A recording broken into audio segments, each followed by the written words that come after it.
Saudara Badan Pengawas Pemilu Kabupaten Sleman merekomendasikan Komisi Pemilihan Umum Sleman menggelar pemungutan suara ulang (PSU) di 8 TPS dan pemungutan suara lanjutan (PSL) di 3 TPS. Usulan atau rekomendasi tersebut dikarenakan adanya temuan diantaranya adanya pemilih dari luar daerah tidak masuk dalam DPT dan DPTB di TPS tempat tetapi diizinkan mencoblos oleh KPPS. Ya, untuk membahas lebih jauh terkait pemungutan suara ulang atau PSU di wilayah Sleman, kami telah terhubung dengan Ketua Bawaslu Sleman, Bapak Arjuna Al-Ihsan Siregar. Selamat sore, Pak Arjuna.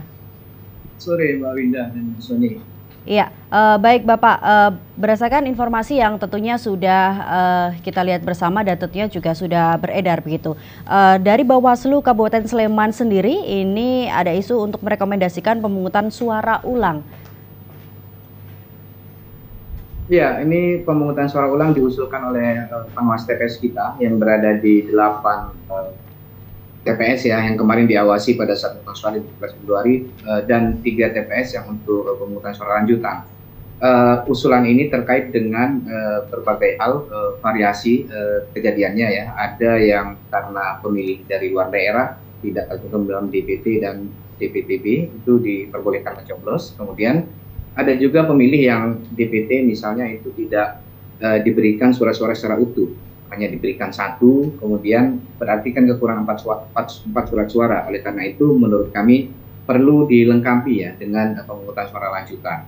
Jadi dari beberapa case ini kemarin kami coba lakukan kajian-kajian dan termasuk dengan teman-teman di pengawas TPS. Kemudian kemarin Minggu kami sudah meminta teman-teman pengawas TPS untuk mengirimkan saran perbaikan kepada KPPS untuk memperbaiki prosedur yang kemarin terlewatkan ya atau agak tidak sesuai ya agar dikembalikan kemudian dengan melalui cara penyelenggaraan pemungutan suara ulang dan pemungutan suara lanjutan. Walaupun kami meyakini bahwa keputusan akan dilaksanakannya pemungutan suara ulang atau pemungutan suara lanjutan ini sepenuhnya tergantung dari kebijakan KPU Kabupaten Sleman nanti gitu. Oleh karena itu hari ini juga kami masih menunggu bagaimana sikap KPU Kabupaten Sleman menyikapi usulan dari teman-teman pengawas TPS kemarin yang diberikan kepada KPPS. Baik, Pak Arjuna, selain ada 8 TPS dan juga TPS yang melakukan PSU dan juga PSL atau pemilihan suara lanjutan, nanti apakah nantinya juga akan ada seumpama ada TPS yang mungkin mengajukan untuk pemilihan suara ulang atau lanjutan, akankah ada jumlah yang bertambah untuk PSU dan juga PSL ini, Pak Arjuna? Iya, kurang terlalu jelas Mas ini pertanyaannya tadi. Oh iya, untuk kalau menurut kami PSU itu dikarenakan kebanyakan ya mayoritas itu memang untuk pemilihan presiden dan wakil presiden. Tapi bukan sepenuhnya PSU itu hanya untuk presiden dan wakil presiden saja. Karena dari beberapa TPS yang kami lihat itu ada juga surat suara lain ya yang perlu juga dilakukan PSU seperti DPRD provinsi dan DPRD kabupaten kota. Kita coba ambil kasus misalnya di TPS 29 Tegal Tirto. Di situ kan ada pemilih yang kebetulan dapat suara double, kemudian dua-duanya dicoblos dan masuk kotak suara. Nah, cara meluruskan prosedurnya ini kan kita tidak bisa sembarangan ya, ambil begitu saja dari kotak suara kemudian dianggap sebagai suara tidak sah. Tetapi semuanya harus kita lakukan sesuai dengan prosedur, kita kembalikan. Oleh karena itu salah satu cara yang menurut kami sangat bisa digunakan untuk mengembalikan prosedur ini kepada prosedur semula adalah melalui pemungutan suara ulang. Oleh karena itu di TPS 29 Tegal Tirto Berbah itu kami usulkan untuk pemungutan suara ulang khusus DPRD provinsi. Nah, tapi di TPS-TPS lainnya juga itu bervariasi. Ada yang pemungutan suara ulang untuk PPWP, ada untuk DPRD kabupaten, atau bahkan ada juga yang bisa sampai 4 surat suara DPRD provinsi, kabupaten, kemudian DPD RI dan DPR RI. Karena kebetulan di situ ada pemilih luar yang harusnya tidak diperkenankan tapi diberikan 5 surat suara.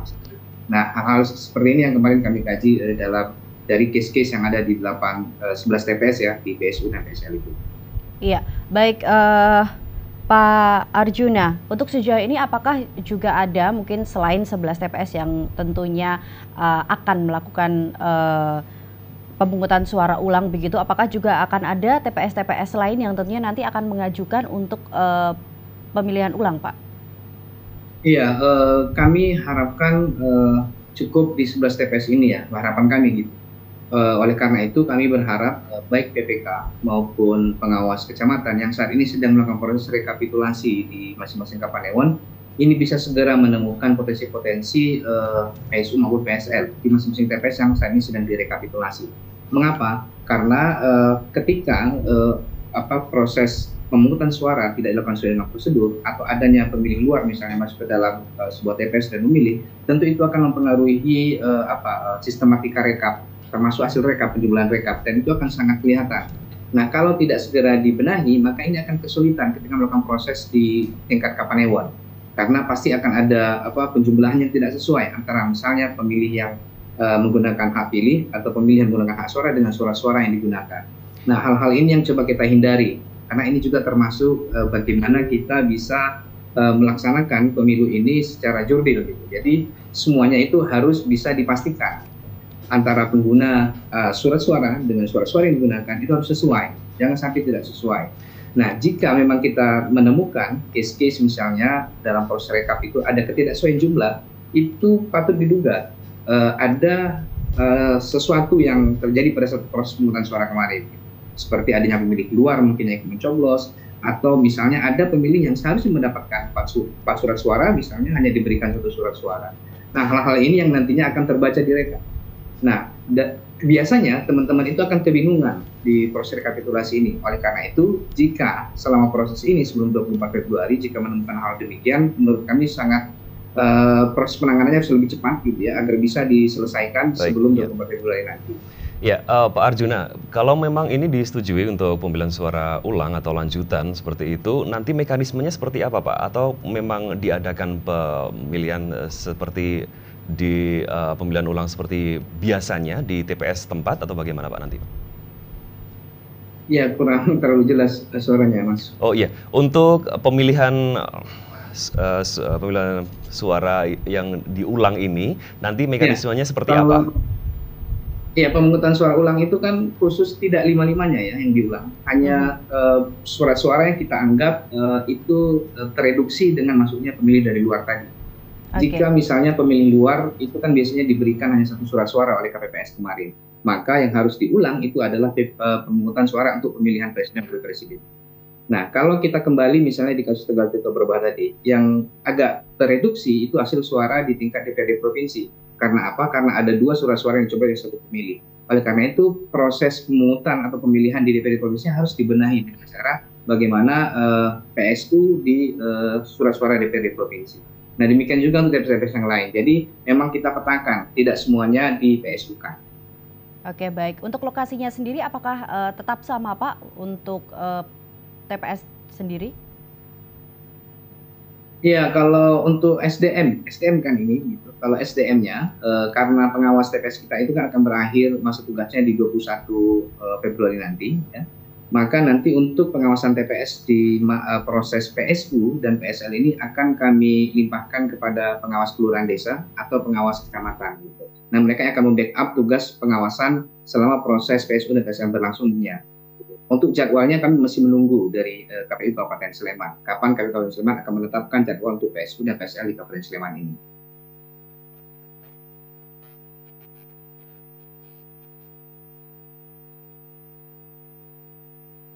Diajukannya PSU atau PSL nanti, adakah faktor-faktor lain, Pak, diadakannya PSU atau PSL ini, Pak? Ya, kurang terlalu jelas, Mas Sony. Ya, untuk selain adanya permasalahan tentang DPT dan juga DPTB, adakah faktor lain yang bisa digunakan sebagai acuan untuk melaksanakan pemilihan suara ulang ini, Pak?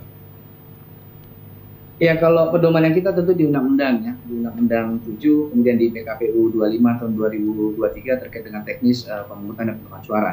Namun yang lebih teknis lagi, memang berkaca dari penyelenggaraan pemungutan suara di 14 Februari kemarin, menurut kami ada hal teknis yang perlu dibenahi ya. Misalnya posisi daripada pengawas TPS. Kami berharap pengawas TPS itu bisa berada dekat KPPS yang bertugas menerima pendaftaran pemilih. Kenapa? Karena dengan adanya pengawas TPS bisa memberikan masukan-masukan kepada KPPS jika ada pemilih dari luar yang ingin mencoblos misalnya di TPS PSU nanti. Nah, jika itu terjadi kan tentu akan pemungutan suara ulang lagi. Nah, agar itu tidak terjadi, untuk mencegah atau meminimalisir potensi-potensi itu, maka kami berharap bagaimana pengawas TPS ini bisa diberikan akses yang mudah ya mengawasi daftar pemilih yang akan menggunakan hak pilih nanti di TPS. Nah, sehingga harapannya ini bisa diawasi bersama-sama. Karena selama ini di 14 Februari yang lalu itu kami melihat pengawas TPS kami selalu ditempatkan di barisan para saksi dan itu pun berada jauh dari KPPS gitu. Nah, ini yang menurut kami salah satu juga hal yang memicu ya susahnya pengawas TPS memberikan masukan kepada KPPS jika menemukan hal-hal terkait dengan daftar pemilih tadi.